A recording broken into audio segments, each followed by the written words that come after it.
بسم اللہ الرحمن الرحیم۔ حضرت مولانا احمد علی لاہوری سکھ گھرانے سے تعلق رکھتے تھے۔ اسلام قبول کر لیا، دارالعلوم دیوبند پڑھنے آ گئے۔ فرمایا کرتے تھے کہ میرے سسر بڑے سمجھدار آدمی تھے۔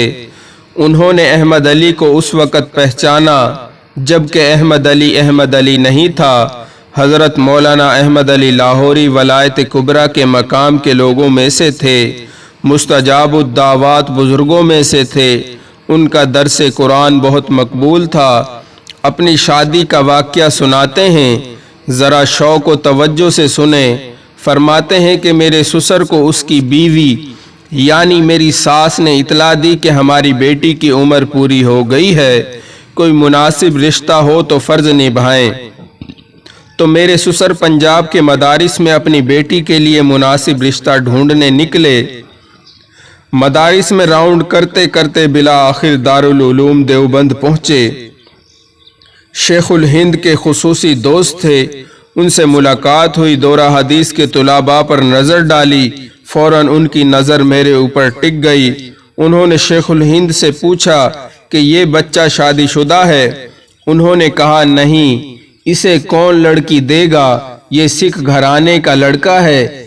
کئی دفعہ ایسا ہوا ہے کہ سبق پڑھنے بیٹھا ہوتا ہے تو اس کی ماں آ جاتی ہے جو سکھ ہے اور اسے گالیاں نکال کر چلی جاتی ہے۔ چپ رہتا ہے بیچارہ، اس درویش کو کون بیٹی دے گا؟ انہوں نے کہا کہ اچھا آپ ان سے پوچھیں، اگر یہ تیار ہیں تو میں اپنی بیٹی کے ساتھ نکاح کر دوں گا۔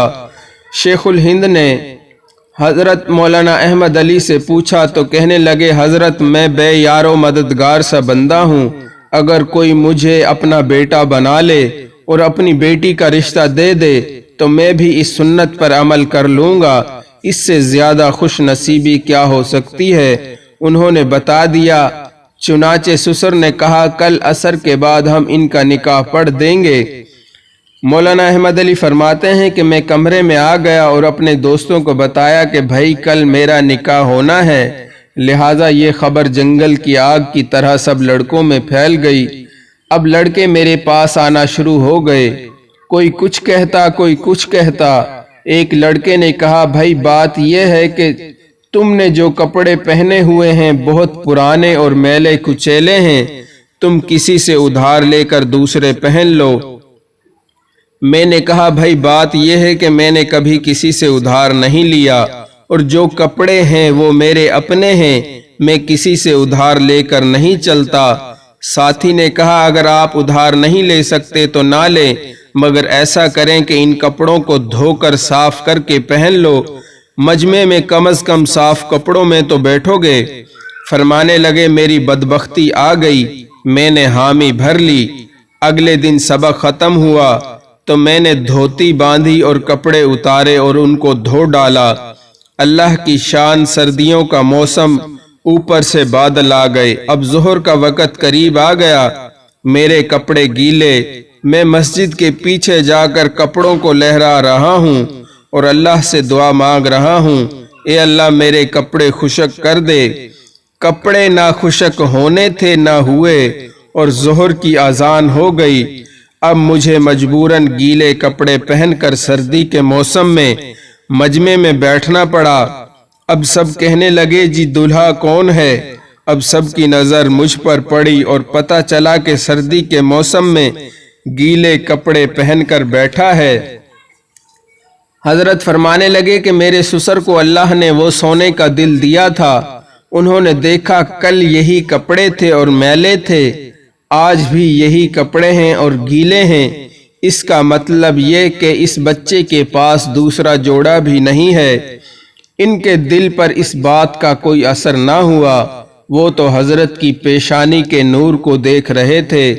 مرد حقانی کے پیشانی کا نور کب تک چھپا رہتا ہے؟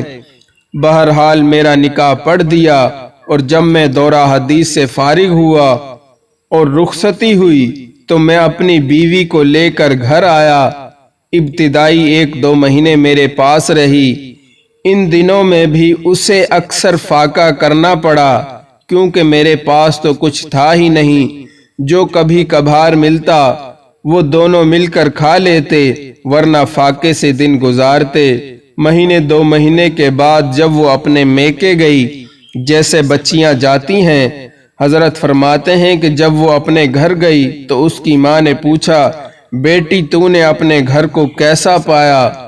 فرمانے لگے، اتنی متقی پاک باز وہ بچی تھی، اپنی ماں سے کہنے لگی، امی میں تو سنتی تھی کہ مر کر جنت میں جائیں گے اور میں تو جیتے جاگتے جنت میں پہنچ گئی ہوں۔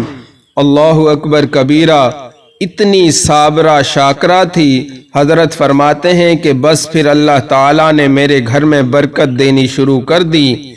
جب خاوند اور بیوی دونوں اللہ والے ہوں تو برکتیں کیوں نہ ہوں گی۔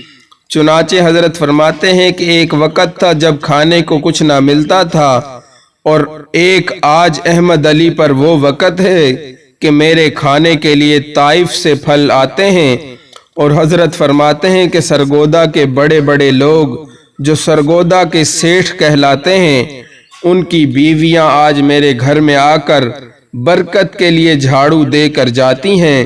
کتنی عجیب بات ہے کہ سکھ گھرانے کا بچہ جس کا کوئی اپنا نہ تھا، اللہ تعالیٰ نے اس کو دنیا میں ایسی عزت عطا فرمائی۔ چنانچہ مشہور واقعہ ہے، اپنی وفات کے بعد وہ علماء میں سے کسی بڑے عالم دین کو خواب میں نظر آئے۔ اس نے پوچھا، حضرت آگے کیا بنا؟ تو حضرت کثیر البکا، کثرت سے رونے والے تھے۔ خوف خدا ہر وقت دل پر رہتا تھا۔ فرمانے لگے، اللہ تعالیٰ کے حضور پیشی ہوئی تو اللہ تعالیٰ نے فرمایا، احمد علی تو اتنا روتا کیوں تھا؟ کہنے لگے، جب مجھ سے پوچھا تو مجھے خیال آیا کہ نبی کریم صلی اللہ علیہ وسلم کا فرمان ہے کہ جس سے حساب کتاب میں پوچھ شروع ہو گئی وہ نہیں بچے گا، تو میں ڈر گیا، اور جب میں ڈرا تو اللہ تعالیٰ نے فرمایا، احمد علی اب بھی ڈر رہے ہو، آج تمہارے ڈرنے کا نہیں خوش ہونے کا دن ہے، ہم نے تمہیں معاف کر دیا، اور جس قبرستان میں تمہیں دفن کیا وہاں کے سب گنہگاروں کو بھی ہم نے معاف کر دیا۔ چنانچہ حضرت کی قبر سے جنت کی خوشبو آیا کرتی تھی، اور لوگ برکت کے لیے وہ مٹی اٹھا کر گھر لے جاتے رہے، تو علماء متوجہ ہوئے، پھر انہوں نے مل کر دعا مانگی، اے اللہ، جو چیز حضرت کی قبر سے ظاہر ہو رہی ہے اس کے ظہور کو ختم فرما، ورنہ لوگ مٹی ہی نہیں چھوڑیں گے۔ اللہ تعالیٰ نے دعا کو قبول فرمایا اور قبر سے خوشبو آنا بند ہو گئی۔ اللہ تعالیٰ عزت عطا فرماتے ہیں، جس کا کوئی اپنا نہیں ہوتا ساری دنیا اس کی بن جاتی ہے۔ جس کو کھانے کے لیے روٹی نہیں ملتی اس کو کھانے کے لیے طائف سے پھل آیا کرتے ہیں۔ اللہ تعالی ہم سب کو سنت کے مطابق زندگی گزارنے کی توفیق عطا فرمائے۔ آمین ثم آمین۔